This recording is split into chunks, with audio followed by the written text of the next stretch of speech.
Good morning. আজকে লিস্টের পরবর্তী ক্লাসে তোমাদের ট্র্যাভার্সিং এ লিস্ট ইউজিং লুপস দেখাচ্ছি। ট্র্যাভার্সিং এ লিস্ট মানে একটা লিস্টকে আমরা ট্র্যাভার্স করব, মানে বিভিন্ন আইটেমগুলোকে তুলে তুলে দেখব। তো কিভাবে আইটেমগুলোকে তুলে তুলে দেখা যায় দেখো, সহজ, অনেকটা স্ট্রিং এর মতো।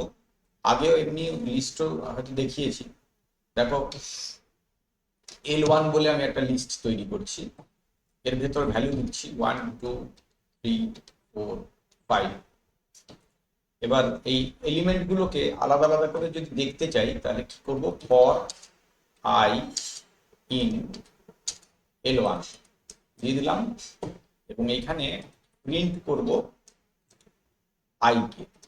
তাহলে কি হবে, এই লিস্টের বিভিন্ন যে এলিমেন্ট গুলো আছে সেগুলোকে আমরা 1 2 3 4 করে দেখতে পাবো। কিংবা যদি আমি এক লাইনেও দেখতে চাই সেটাও পারবো।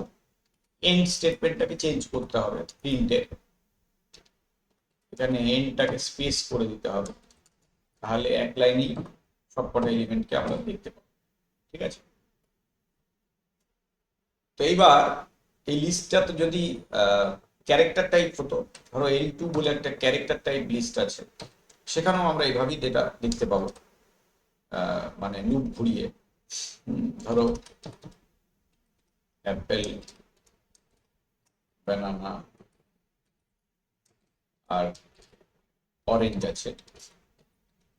এখানেও যদি আমরা ডেটাগুলোকে দেখতে চাই একইভাবে দেখতে পাবো, ফর আই ইন L2 এটা দিয়ে প্রিন্ট করলাম আই, একই স্টেটমেন্ট হবে। এন্ডে আমি একটা স্পেস করে দিই, একটু গ্যাপ দিয়ে দিয়ে প্রিন্ট হবে। দেখে নাও, এইভাবেও আমরা প্রিন্ট করতে পারি। তো এটা হলো সিম্পল একটা লুপ দিয়ে লিস্টের বিভিন্ন এলিমেন্ট গুলোকে প্রিন্ট করার পদ্ধতি। আচ্ছা, চাইলে পরে আমরা লিস্টের এলিমেন্ট গুলোকে পরিবর্তনও করতে পারবো, আবার হোয়াইল লুপ দিয়েও এই কাজ করতে পারবো, কিংবা ধরো নেস্টেড লুপ যদি থাকে, নেস্টেড লিস্ট যদি থাকে, সেটাও আমরা নেস্টেড লুপ দিয়ে ডিসপ্লে করতে পারবো। ঠিক আছে, তো দেখো দেখাচ্ছি। ধরে নাও একটা নেস্টেড লিস্ট আছে আমার কাছে L3। নেস্টেড লিস্ট মানে একটা লিস্টের মধ্যে এক বা একাধিক লিস্ট। হ্যাঁ, ধরো 1 2 3,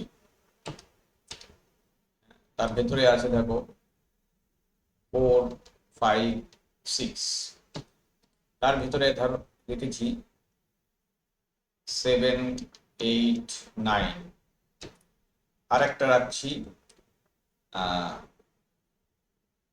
10 11 12। ব্যাস হয়ে গেল। এবার দেখো এই 4টে লিস্ট আছে একটা লিস্টের ভিতরে, এটাকে বলে নেস্টেড লিস্ট। ঠিক আছে, তো এটা যদি আমরা ডিসপ্লে করতে চাই কোনো লুপ দিয়ে, ধরো ফর লুপ দিয়েই করছি, ফর আই ইন L3, তাহলে এইটা দিয়ে যদি ডিসপ্লে করতে যাই পুরোটা তো পাবো না, তাহলে আমাকে আর একটা লিস্ট ব্যবহার করতে হবে, ফর জে ইন আই। তাহলে আমি অরিজিনাল মানে লিস্টটাকে পাবো। এবার মানে ভেতরকার যে লিস্টের এলিমেন্ট গুলো সেগুলোকে পাবো। এবার আমি প্রিন্ট করছি, দেখো প্রিন্ট জে, নিশ্চয়ই জে কে প্রিন্ট করব, আর এন্ড স্টেটমেন্টটা স্পেস করে দিচ্ছি, তাহলে ভালো হয়। এবার দেখো, যদি আমি প্রিন্ট করতে যাই তাহলে কি দাঁড়াচ্ছে, দেখো সবটাই প্রিন্ট হয়ে গেল। বুঝতে পারছো? হ্যাঁ, আর একটা কাজ করা যায়, সেটা যদি আমরা চাই আলাদা আলাদা লাইনেও করতে পারবো। সেটা হলো আমরা এর বাইরে, মানে সেকেন্ড লুপের বাইরে যেখানটাতে আগের লুপটা ছিল, সেখানে একটা প্রিন্ট স্টেটমেন্ট দিয়ে দিব। তাহলে কি হবে, লাইনগুলো চেঞ্জ হবে। হ্যাঁ, তাহলে আমাদের বুঝতে একটু সুবিধা হবে। যেমন ধরো এরকম যদি হয় 1 2 3 4 5 6 7 8 9 10 11 12 আলাদা আলাদা যদি রোতে আসে, তাহলে আমাদের লিস্টগুলোকে বুঝতে একটু সুবিধা হবে। তো এভাবেও আমরা করতে পারি, এটাকে বলে নেস্টেড লিস্ট, এবং নেস্টেড লিস্ট প্রিন্ট করার এটা হলো পদ্ধতি। আচ্ছা, এবার ধরো আমি একটা হোয়াইল লুপ দিয়ে লুপটাকে পরিবর্তন করছি, মানে চালাচ্ছি লিস্টটাকে, কিন্তু তার সঙ্গে সঙ্গে আমি কি করব, লিস্টের এলিমেন্ট গুলোকেও চেঞ্জ করব। ধরো নাও আমি L4 বলে একটা লিস্ট নিলাম, যেখানে এলিমেন্ট গুলো আছে 10, 20, 30, 40, 50। এইবার এর এলিমেন্ট গুলোকেও আমি চেঞ্জ করছি একটা হোয়াইল লুপ দিয়ে। এখন আই নিলাম, i ইকুয়াল টু 0। এবার হোয়াইল লুপ দিয়ে যদি চালাতে হয়, তাহলে আমি লাস্টটাকে বের করব কি করে, আমাকে তাহলে লেন্থ বের করতে হবে। হ্যাঁ, এল বলে একটা, বা ধরো এন বলে একটা লেন্থটাকে বের করতে চাইছি আমি ওই L4 এর। ওই স্ট্রিং এর মতনই লেন ফাংশনের কাজ হচ্ছে ওই লিস্টের লেন্থটাকে ডিসপ্লে করে আর কি, বা রিটার্ন করে। তো এন এর মধ্যে আমার কি ঢুকলো, এন এর মধ্যে ওই লিস্টটার সাইজ এলো। এইবার আমি হোয়াইল লুপ দিয়ে চালাচ্ছি, while I less than n.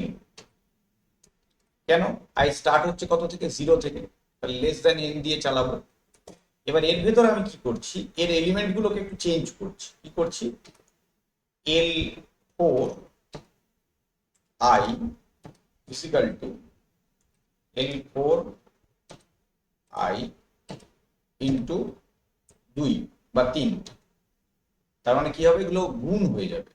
ঠিক আছে, আর I equal to I plus 1 তো অবশ্যই করতে হবে, তা নাহলে লুপটা ইনফাইনাইট লুপে পড়ে যাবে। হয়ে গেল। আচ্ছা, এটা হবার পর আমাকে কি করতে হবে, লিস্টটাকে কিন্তু আবার ডিসপ্লে করতে হবে। ঠিক আছে, তো আগে আমি এটা করে নিই, রান করিয়ে নিই, তারপর লিস্টটাকে আমি ডিসপ্লে করব। L4 যে লিস্টটা আছে ওটাকে আবার ডিসপ্লে করব।